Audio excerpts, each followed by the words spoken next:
देश और दुनिया की तमाम छोटी और बड़ी खबरों के लिए हमारे चैनल को सब्सक्राइब करना न भूलें और बेल का बटन जरूर दबाएं। नमस्कार दोस्तों, स्वागत है आपका देश लाइव में और आपके साथ मैं हूं आशिमा त्यागी। दोस्तों, आज के दौर में सबसे बड़ा सवाल ये नहीं है कि मीडिया क्या दिखा रहा है, मीडिया क्या सुना रहा है, बल्कि सवाल यहां पर यह है कि मीडिया क्या छुपा रहा है, हाइडिंग प्रोसेस क्या है।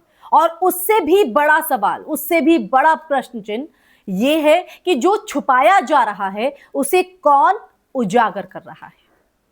तो दोस्तों, आज का मुद्दा बेहद महत्वपूर्ण है, इसलिए ध्यान से सुनिएगा, क्योंकि भारत की राजनीति में पिछले कुछ सालों में एक बड़ा बदलाव आया है, एक अलग पैटर्न देखने को मिला है। पारंपरिक मीडिया, टीवी चैनल, बड़े अखबार और अब सिर्फ सूचना का माध्यम नहीं रह गए, बल्कि अगर देखें तो नैरेटिव सेट करने के औजार बन चुके हैं, नैरेटिव सेट करने के औजार। और इसी नैरेटिव को लेकर अक्सर आरोप लगता है कि मुख्य धारा का मीडिया सत्ता के करीब चला गया है। मुख्य धारा का जो मीडिया है वो सत्ता के करीब क्यों चला गया है? आलोचक इसे गोदी मीडिया कहते हैं।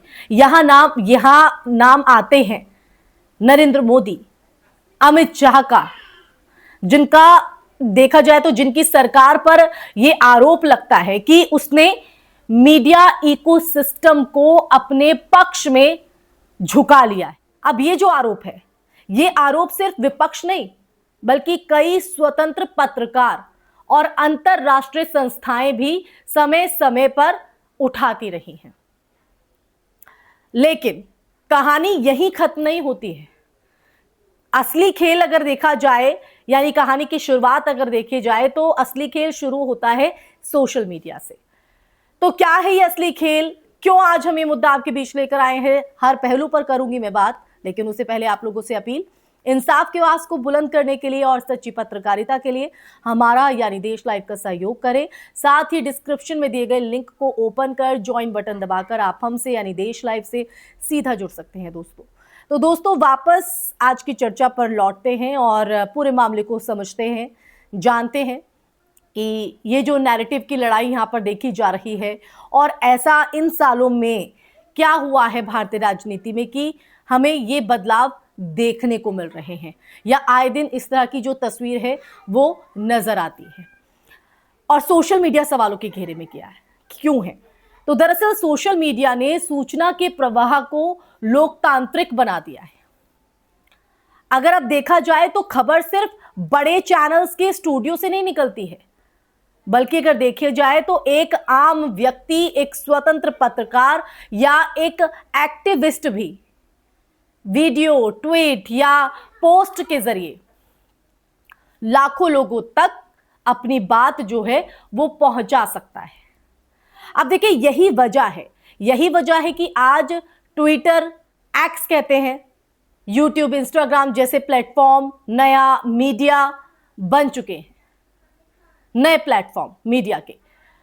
और यही वो जगह है जहां सरकार के लिए चुनौती जो है खड़ी होती है दोस्तों, क्योंकि जहां पारंपरिक मीडिया में नियंत्रण यानी कंट्रोल या प्रभाव संभव है, वहीं सोशल मीडिया अनियंत्रित और बहुआयामी है। यहां सरकार की नीतियों की आलोचना भी होती है और फैक्ट चेक भी होता है, और कई बार वो मुद्दे भी उठते हैं जिन्हें मुख्यधारा मीडिया नजरअंदाज कर देता है। अब देखिए, यही एक बड़ी विडंबना है। उदाहरण के तौर पर आप समझिए, बेरोजगारी, महंगाई, किसानों के मुद्दे, क्या विडंबना नहीं है? या फिर इसके अलावा आप सरकारी फैसलों की आलोचना, ये सब सोशल मीडिया पर लगातार ट्रेंड करते रहते हैं, लगातार वायरल होते हैं, और कई स्वतंत्र यूट्यूब चैनल्स और डिजिटल पत्रकार इन मुद्दों पर गहराई से मुखर होकर रिपोर्टिंग करते हैं, जैसे कि देश लाइव भी, जो टीवी डिबेट्स में अक्सर नहीं दिखाई देती है। यही वजह है दोस्तों, यही वजह है कि सरकार और खासकर सत्ता में बैठे नेता सोशल मीडिया को लेकर ज्यादा संवेदनशील हैं, ज्यादा गंभीर नजर आते हैं। यही असली सच्चाई है। पिछले कुछ सालों की अगर हम बात करें तो पिछले कुछ सालों में आपने देखा होगा कि डिजिटल कंटेंट को लेकर नियम सख्त हुए हैं।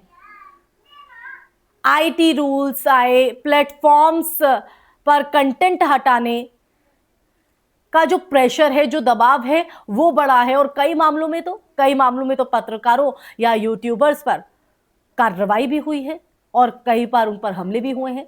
और सरकार का तर्क होता है कि ये सब फेक न्यूज और राष्ट्रीय सुरक्षा के लिए जरूरी है। ये सरकार का तर्क है। लेकिन आलोचकों की अगर बात करें तो आलोचकों का ये कहना है कि इन नियमों का जो इस्तेमाल है वो असहमति की आवाज दबाने के लिए भी कहीं ना कहीं किया जा सकता है। अब देखिए, यहीं पर एक दिलचस्प टकराव जो है वो बनता है। अब वो दिलचस्प टकराव आप देखिए क्या है, क्योंकि एक तरफ सरकार नैरेटिव कंट्रोल करना चाहती है और दूसरी तरफ सोशल मीडिया उस कंट्रोल को कहीं ना कहीं चुनौती देता है। अब यही जो टकराव है वो सिर्फ भारत में नहीं है टकराव, बल्कि अगर देखा जाए तो पूरी दुनिया में ये टकराव देखा जा रहा है। लेकिन भारत में इसकी तीव्रता इसलिए ज्यादा हो जाती है या इसलिए ज्यादा महसूस होती है क्योंकि यहां राजनीति, मीडिया और समाज तीनों का जो रिश्ता है ना वो बहुत गहराई से जुड़ा हुआ है, बहुत डीप डेप्थ। इसलिए यहां पर ये जो तेजी है वो देखी जाती है। अब इन तमाम चीजों के बीच सवाल ये उठता है कि क्या सच में सोशल मीडिया ने मुख्यधारा मीडिया की जगह ले ली है? पूरी तरह नहीं, लेकिन ये जरूर है कि सोशल मीडिया ने एक काउंटर नैरेटिव खड़ा कर दिया है। अब दर्शक सिर्फ एक ही स्रोत पर निर्भर नहीं है, वो तुलना करता है, सवाल करता है, प्रश्न चिन्ह लगाता है और अपनी राय भी खुद बनाता है अपने विवेक से, और इसमें कोई बुराई भी नहीं है। और अगर देखा जाए तो यही बदलाव किसी भी सत्ता के लिए असहज हो सकता है, क्योंकि सत्ता हमेशा स्थिरता चाहती है, जबकि सोशल मीडिया लगातार सवाल खड़े करता है, जेन्युइन सवाल करता है जो आपसे और हमारे हित के सरोकार से जुड़ा हुआ है। दोस्तों, इसी के साथ कहीं ना कहीं एक वाजिब सवाल ये कि यहां एक और जरूरी बात हमें समझनी होगी कि सोशल मीडिया पूरी तरह निष्पक्ष या परफेक्ट भी नहीं है। ये भी आप समझ लेना, ये सवाल भी है। यहां भी fake news, propaganda, troll army मौजूद है जो सत्ता के लिए काम करती है। इसलिए यह कहना कि सोशल मीडिया भी पूरी तरह सच्चाई का प्रतिनिधित्व करता है, यह भी कहीं ना कहीं अधूरा सच होगा। इन्हीं पंक्तियों के साथ इस चर्चा में फिलहाल के लिए बस इतना ही। दोस्तों, ये चर्चा आपको कैसी लगी इस पर अपना जरूर जो नजरिया है वो पेश कीजिएगा, क्योंकि असल मुद्दा कौन सही है या नहीं, बल्कि कौन सवाल पूछ सकता है, कौन अपनी आवाज को उठा सकता है। और अगर कोई सवाल पूछ सकता है, अगर लोकतंत्र में सवाल पूछने की जगह कम होती जा रही है, तो फिर मीडिया चाहे पारंपरिक हो या फिर डिजिटल हो या फिर दोनों का महत्व घटने लगता है। तो आप अपनी राय जरूर साझा कीजिएगा, अपनी भागीदारी जरूर निभाइएगा। दोस्तों, इसी के साथ इस चर्चा में फिलहाल के लिए बस इतना ही। इस वीडियो को ज्यादा से ज्यादा शेयर भी कीजिएगा, हमारे चैनल देश लाइव को सब्सक्राइब कीजिएगा। फिर हाजिर होंगे ऐसी चर्चा लेकर, तब तक के लिए अपना ख्याल रखिए। जय हिंद, जय भारत, नमस्कार।